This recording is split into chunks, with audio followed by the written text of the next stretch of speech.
Hello friends, welcome to photosynthesis part 3। आज का हमारा टॉपिक है फोटो रेस्पिरेशन। इससे पहले हम light reaction, dark reaction, Calvin cycle complete कर चुके हैं। ठीक है, देखिए व्हाट इज फोटो रेस्पिरेशन, क्या होता है। देखिए जनरली मैंने आपको बताया फोटो रेस्पिरेशन एक प्रोसेस है जिसमें प्लांट मेटाबोलाइज करता है, जिसमें एक एंजाइम होता है रुबिस्को।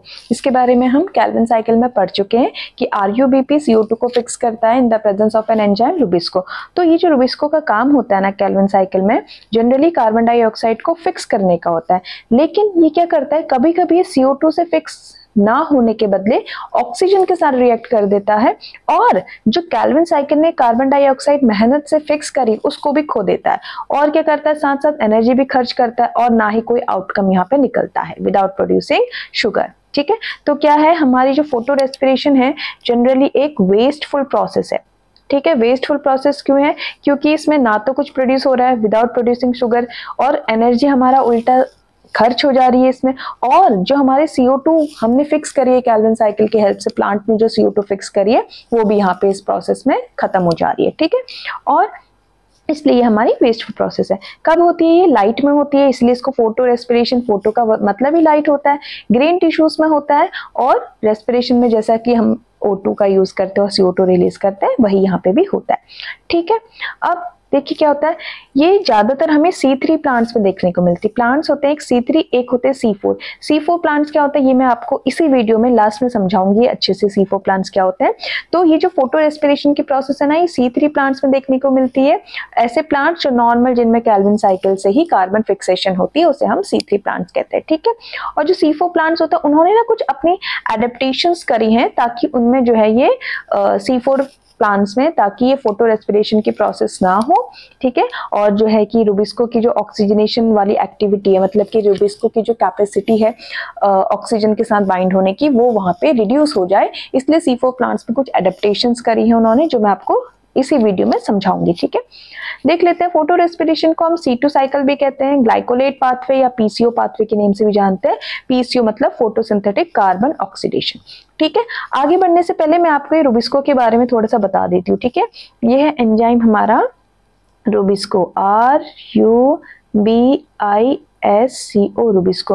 रुबिस्को क्या है, मोस्ट अबंडेंट एंजाइम है पूरे बायोस्फीयर में।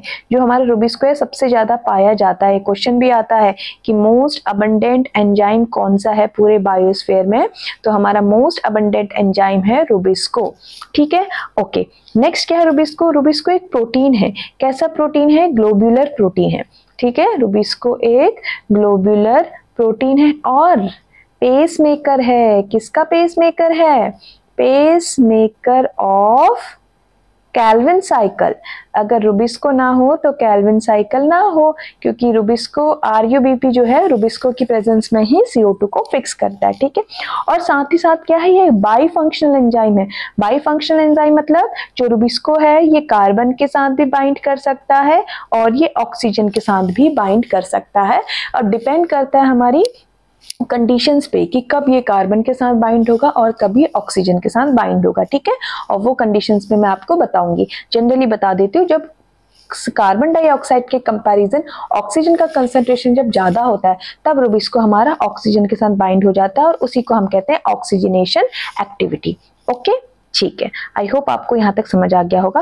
अब हम देखते हैं, थोड़ा सा कोशिश करते हैं समझने की हमारी फोटो रेस्पिरेशन की प्रोसेस को। ठीक है, फोटो रेस्पिरेशन की जो प्रोसेस है ना बेटा, वो 3 हमारे सेल ऑर्गेनेलीज में खत्म होती है।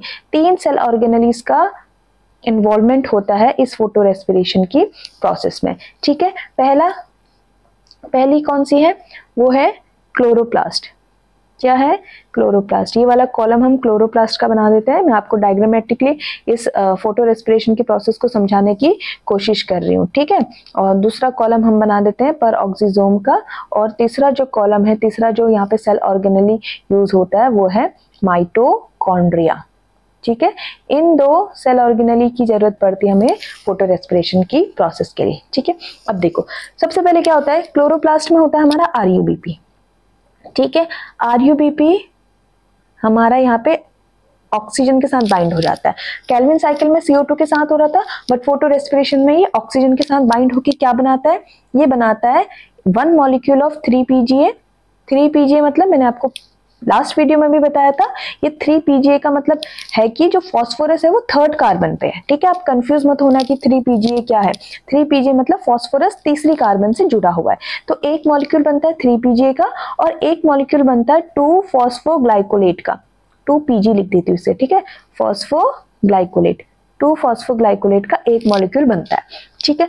अब क्या होता है, केल्विन साइकिल अगर आपको याद हो तो केल्विन साइकिल में क्या था, RuBp जब हमारा CO2 के साथ रिएक्ट कर रहा था तो दो मॉलिक्यूल बन रहे थे 3PGA के, है ना, और केल्विन साइकिल चल रही थी। लेकिन यहाँ पे क्या है, जब O2 के साथ बाइंड है तो एक ही मॉलिक्यूल बनता है 3PGA का और एक बनता है फॉस्फोग्लाइकोलेट का। अभी जो 3PGA है ना, ये तो आराम से अपना केल्विन साइकिल के अंदर एंटर कर जाएगा, बट अब ये जो फॉस्फोग्लाइकोलेट है ये केल्विन साइकिल के अंदर डायरेक्टली एंटर नहीं कर पाता है, ठीक है। तो अब इसको कन्वर्ट करना पड़ेगा। तो 2-फॉस्फोग्लाइकोलेट के बाद ये क्या बनता है, यहाँ पे ये बनता है ग्लाइकोलेट। ये प्रोसेस कहाँ हो रही है हमारी, ये प्रोसेस हो रही है क्लोरोप्लास्ट के अंदर। क्लोरोप्लास्ट में RuBp ऑक्सीजन के साथ बाइंड हुआ, उसने एक मॉलिक्यूल बनाया 3PGA का और एक मॉलिक्यूल बनाया 2-फॉस्फोग्लाइकोलेट। 2-फॉस्फोग्लाइकोलेट का मतलब है कि यहाँ पे सेकंड पोजीशन पे हमारा फॉस्फोरस है, सेकंड कार्बन पे, ठीक है। और उसके बाद क्या हुआ, यहाँ पे एक फॉस्फोरस निकल गया, बाहर निकल गया, तो ये फॉस्फोग्लाइकोलेट से केवल ग्लाइकोलेट बचा, ठीक है। अब क्या होगा, अभी जो ग्लाइकोलेट है ना बेटा, ये ग्लाइकोलेट जाएगा हमारा परऑक्सीजोम में, ठीक है, परऑक्सीजोम में जाएगा और यहाँ हमारा आ गया हमारा ग्लाइकोलेट, ठीक हो गया, ग्लाइकोलेट आया। अब इस ग्लाइकोलेट में क्या होगा, ऑक्सीजनेशन होगा इसका, ठीक है, इसका होगा ऑक्सीजनेशन हाइड्रोजन परऑक्साइड की प्रेजेंस में, और ये क्या फॉर्म करेगा, ये फॉर्म करेगा ग्लाइकोजाइलेट। ऑक्सीजनेशन होने के बाद ग्लाइकोजाइलेट फॉर्म करेगा, ठीक है। ग्लाइकोलेट का परऑक्सीजोम में ऑक्सीजनेशन हुआ, ग्लाइकोलेट बना, उसके बाद क्या बनेगा, ये ग्लाइसिन, क्या बना, ग्लाइसिन, ग्लाइसिन बना। अब ये ग्लाइसिन क्या करेगा, अब ये माइटोकॉन्ड्रिया में चला जाएगा। अब ग्लाइसिन आ गया यहाँ माइटोकॉन्ड्रिया में, ठीक है, ग्लाइसिन माइटोकॉन्ड्रिया में आया। अब यहाँ पे ना दो मॉलिक्यूल ग्लाइसिन के बनाते हैं हमारा एक मॉलिक्यूल ऑफ सीरीन। माइटोकॉन्ड्रिया में ग्लाइसिन के दो मॉलिक्यूल गए और दो मॉलिक्यूल ने एक मॉलिक्यूल ऑफ सीरीन बनाया, लेकिन साथ साथ क्या किया, एक अमोनिया का मॉलिक्यूल इसने बाहर निकाला और एक CO2 का। ये गड़बड़ हुई है। ये जो था ना, ये प्लांट ऑलरेडी केल्विन साइकिल के थ्रू एक कार्बन डाइऑक्साइड को फिक्स कर दिया था उसने, लेकिन ये जो फोटो रेस्पिरेशन की प्रोसेस हुई ना, इसने ये फिक्स करा हुआ कार्बन डाइऑक्साइड खो दिया, अपना बाहर निकाल दिया, ठीक है। अब ये सीरीन बन गया। अब क्या होगा, ये जो सीरीन है ना, ये वापस से जाएगा हमारा परऑक्सीजोम में, ठीक है। ये सीरीन कहाँ आ गया, हमारा परऑक्सीजोम में वापस पहुंच गया। ओफो ना, हमारी पेन काम नहीं करती कभी कभी, ठीक है। सीरीन यहाँ पे आ गया, परऑक्सीजोम में पहुंच गया। अब ये कन्वर्ट होके क्या बनाएगा, ग्लिसरेट। अब सीरीन यहाँ पे परऑक्सीजोम में सीरीन का बनेगा ग्लिसरेट, बन गया। अब क्या होगा, अब ये जो ग्लिसरेट है ये आ जाएगा क्लोरोप्लास्ट में, ठीक है। क्लोरोप्लास्ट के पास हमारा ग्लिसरेट पहुंच गया और ये ग्लिसरेट क्या करेगा, अब ये ग्लिसरेट कुछ एनर्जी का यूज करेगा, इसको चाहिए ATP खर्च कर दी इसने, ADP बना दिया ATP को, और क्या बनाया, 3PGA। ये जो हमारे पास ग्लिसरेट था ना, इसको 3-फॉस्फोग्लिसरेट में कन्वर्ट कर दिया। 3-फॉस्फोग्लिसरेट मतलब तीसरे नंबर पे फॉस्फोरस जोड़ दिया, ठीक है। ग्लिसरेट था, ATP से एक फॉस्फोरस लिया और 3PGA कंपाउंड बना दिया, और अब ये कंपाउंड जो है ये केल्विन साइकिल में एंटर करेगा। समझ में आया, जहां पे RuBp एक CO2 को कंबाइन होकर डायरेक्ट दो मॉलिक्यूल बना दे रहा था PGA के, वहां पे देखो इस फोटो रेस्पिरेशन ने कितना लंबा प्रोसेस कर दिया सिर्फ इसके लिए, ठीक है। समझ में आया, तो एक वेस्टफुल प्रोसेस था, इससे हुआ कुछ नहीं है, कुछ भी नहीं हुआ है, एक वेस्टफुल प्रोसेस है, और ATP ऊपर से इसने अलग खर्च कर दिया हमारा, ठीक है। आई होप ये प्रोसेस आपको समझ में आई होगी। अब इसी का जो है ना, यहाँ पे मैंने एक पूरा डिस्क्रिप्शन दे दिया, ठीक है। तो क्या क्या स्टेप्स थे हमारे फोटो रेस्पिरेशन के, देखते हैं। पहला है कि ऑक्सीजनेशन बाय रुबिस्को। रुबिस्को ने ऑक्सीजनेशन किया ना, नॉर्मली क्या होता है, रुबिस्को कार्बोक्सिलेशन करता है। RuBp जिसका फुल फॉर्म है राइबुलोज 1,5 बिसफॉस्फेट, CO2 के साथ कंबाइन होकर दो मॉलिक्यूल बनाता है PGA के, कहाँ, केल्विन साइकिल में। लेकिन कुछ कंडीशंस है, कैसी कंडीशन, जहाँ पे ऑक्सीजन का कंसेंट्रेशन ज्यादा हो कार्बन डाइऑक्साइड से, जहाँ पे टेम्परेचर ज्यादा हो, ब्राइट लाइट हो, स्टोमेटा क्लोज्ड हो, ठीक है, ऐसी कंडीशन पे क्या होता है, रुबिस्को हमारा ऑक्सीजन के साथ बाइंड हो जाता है। ठीक है, अब देखिए आरयूबीपी हमारा ऑक्सीजन के साथ बाइंड होगा फोटो रेस्पिरेशन में और क्या फॉर्म करेगा, 1 molecule of PGA and 1 molecule of phosphoglycolate, जिसे हम 2 फॉस्फोग्लाइकोलेट भी कहते हैं। 2 क्यों, क्योंकि सेकंड कार्बन पे यहाँ पे फॉस्फोरस ऐड है, ये दिखाने के लिए। ठीक है, और फॉस्फोग्लाइकोलेट क्या एक सेकंड कार्बन कंपाउंड है। ठीक है, जबकि मैंने आपको बताया था ये जो हमारा पीजीए ये क्या है, 3 कार्बन कंपाउंड है और ये 2 कार्बन कंपाउंड है। 2 कार्बन कंपाउंड होने की वजह से ये कैल्विन साइकिल में एंटर नहीं कर पाता है, नहीं कर पाता। तो अब हमें क्या करना है, इसकी रिसाइक्लिंग करनी है, रिसाइक्लिंग रेस्क्यू करना है। इसे कैसे रेस्क्यू करेंगे, इसके लिए हमें कुछ ऑर्गेनेलीज चाहिए। पहला है क्लोरोप्लास्ट। ठीक है, क्लोरोप्लास्ट में क्या होगा, जो फॉस्फोग्लाइकोलेट था, ठीक है, ये कन्वर्ट होगा ग्लाइकोलेट में, मैंने आपको पूरा करके दिखाया था, और क्लोरोप्लास्ट से बाहर आ जाता है ना।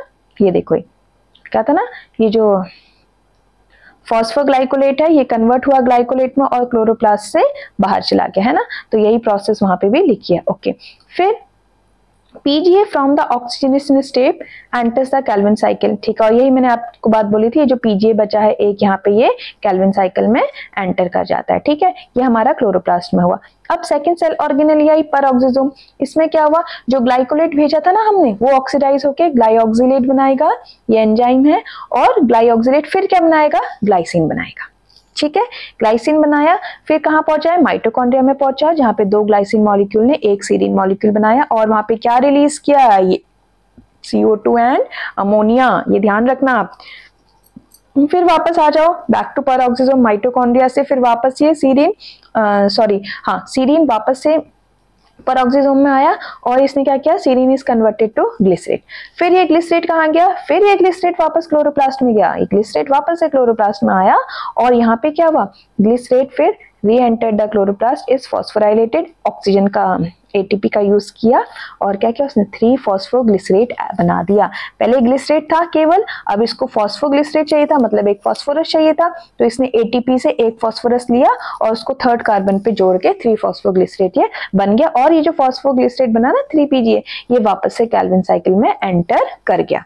ठीक है, अभी पूरी प्रोसेस हुई, तो इस प्रोसेस में हमें घाटा बहुत हुआ है। ठीक है, वेस्टफुल प्रोसेस है कह रहे हैं हम स्टार्टिंग से ही। तो क्यों है वेस्टफुल प्रोसेस, देखो हमें लॉस हुआ है, किस चीज का लॉस हुआ है, some CO2 is lost in mitochondria that had previously been fixed। अब देखो प्लांट बेचारे ने कैल्विन साइकिल की मेहनत से पूरी एक CO2 को फिक्स किया था और ये फोटो रेस्पिरेशन ने क्या किया, माइटोकॉन्ड्रिया में उस CO2 को भगा दिया। सेकेंड, ATP is consumed, है ना, हमारा क्या था, हमारा लास्ट स्टेप में हमारा ग्लिसरेट बन चुका था, है ना, ग्लिसरेट हमारा परऑक्सीसोम में बन चुका था। अब इसे हमें बनाना था फॉस्फोग्लिसरेट, यानी कि इसको एक फॉस्फोरस की जरूरत थी। तो इसने वो फॉस्फोरस कहाँ से लिया, इसने ATP से ले लिया, क्योंकि ATP का फुल फॉर्म क्या होता है, एडिनोसिन ट्राइफॉस्फेट। उसके पास 3 फॉस्फोरस है, तो उससे एक फॉस्फोरस इसने ले लिया और अपना ये क्या बन गया, 3PGA बन गया। तो एक लॉस हो गया ना हमें ATP का, तो इसने क्या किया, पहली चीज तो हमारी कार्बन डाइऑक्साइड हटा दी और दूसरा ATP भी खर्च कर दिया। तीसरा, NADPH भी नहीं बनाया, भाई ये तो गलत है ना, सब कुछ ही हमारा लॉस करा और ना ही कोई शुगर बनाई। ठीक है, तो ये सारी लॉसेस हमें इस प्रोसेस के दौरान हुई है। अब देखते हैं भाई फोटो रेस्पिरेशन होता क्यों है ना, होने को वेस्टफुल प्रोसेस है, फिर भी क्यों करता है प्लांट इसे, प्लांट ना कुछ कंडीशंस के अंदर करता है। ठीक है, क्या क्या कंडीशन होती है, जब ऑक्सीजन का कंसंट्रेशन CO2 के कंसंट्रेशन से ज्यादा होता है, तब मैंने पहले भी बताया, तब रुबिस्को क्या करता है, रुबिस्को के पास दोनों एक्टिविटी है, वो कार्बन के साथ भी CO2 के साथ भी बाइंड कर सकता है, वो ऑक्सीजन के साथ भी। ठीक है, डिपेंड करता है, अगर ऑक्सीजन का कंसंट्रेशन ज्यादा तो रुबिस्को की जो कैपेसिटी है वो ऑक्सीजन की तरफ ज्यादा। सेकेंड, हाई टेम्परेचर, टेम्परेचर अगर ज्यादा है तो स्टोमेटा बंद करना पड़ेगा ताकि ट्रांसपिरेशन ना हो, स्टोमेटा बंद है तो फिर CO2 की एंट्री नहीं है, CO2 की एंट्री नहीं है तो ऑक्सीजन की सॉल्युबिलिटी ऑटोमेटिकली बढ़ जाएगी, तो फिर ऑक्सीजनेशन होगा।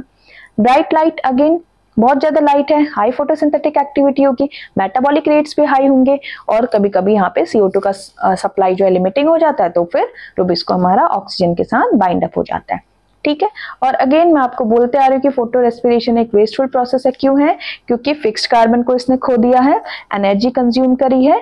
ठीक है, एंड फोटोसिंथेसिस की जो इफिशियंसी है वो भी ये कम कर देता है। ठीक है, तो ये हो गया हमारा अबाउट फोटो रेस्पिरेशन। देखो मैंने एक चीज आपको स्टार्टिंग में बताई थी यहाँ पे कि फोटो रेस्पिरेशन ना हो करके ये C4 प्लांट्स के बारे में बताया था ना कि कुछ प्लांट्स हैं जिन्होंने कुछ एडेप्टेशंस करी हैं, ठीक है, एडेप्टेशंस करी है ताकि रुबिस्को एंजाइम जो है वो ऑक्सीजन के साथ बाइंड अप ना हो और फोटो रेस्पिरेशन की वेस्टफुल प्रोसेस प्लांट्स के अंदर ना हो। तो ऐसे प्लांट्स को हम कहते हैं C4 प्लांट्स, ठीक है। कुछ कैरेक्टरिस्टिक्स हम देखते हैं इनके क्या है। Adapted to dry tropical area, high light intensity में अडॉप्ट हैं ये, हाई टेम्परेचर को भी टॉलरेट करते हैं और जो मेन इंपॉर्टेंट पॉइंट है इसमें कि ये फोटो रेस्पिरेशन इसमें नहीं पाया जाता है, ठीक है।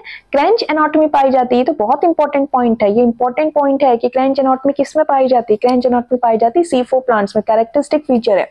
बट अब क्रेंच एनाटॉमी होता क्या है, क्रेंच एनाटॉमी देखो जनरली क्या होता है, जो वेस्कुलर बंडल्स होते हैं, वेस्कुलर बंडल्स मतलब xylem and phloem are surrounded by layers of bundle sheath cell, ये जाइलम और फ्लोएम है, ये जब क्या होगा इनके चारों तरफ ऐसे बंडल शीट सेल्स होंगे which are in turn surrounded by mesophyll cell, और ये बंडल शीट सेल को भी कौन सराउंड कर रहा है, मेसोफिल सेल।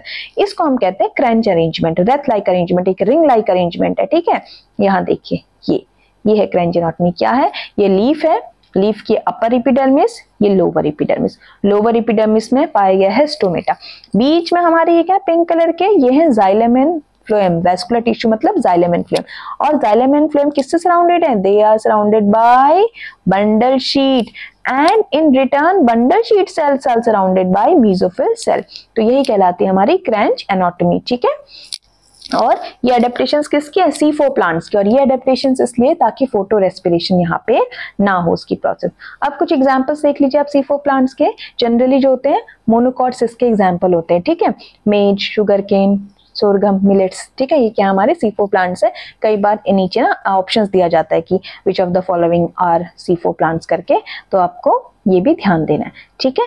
तो ये था हमारा C4 प्लांट्स, फोटो रेस्पिरेशन, इन सब के बारे में हमने पढ़ा। अब नेक्स्ट साइकिल में नेक्स्ट वीडियो में हम पढ़ेंगे C4 पाथवे। जो C4 प्लांट्स है ना, इनमें एक पाथवे देखने को मिलता है C4 पाथवे, और जो बाकी जो पोर्शन बचा है हमारा फोटोसिंथेसिस का, वो नेक्स्ट वीडियो में हम कंप्लीट करेंगे, ठीक है। Thank you.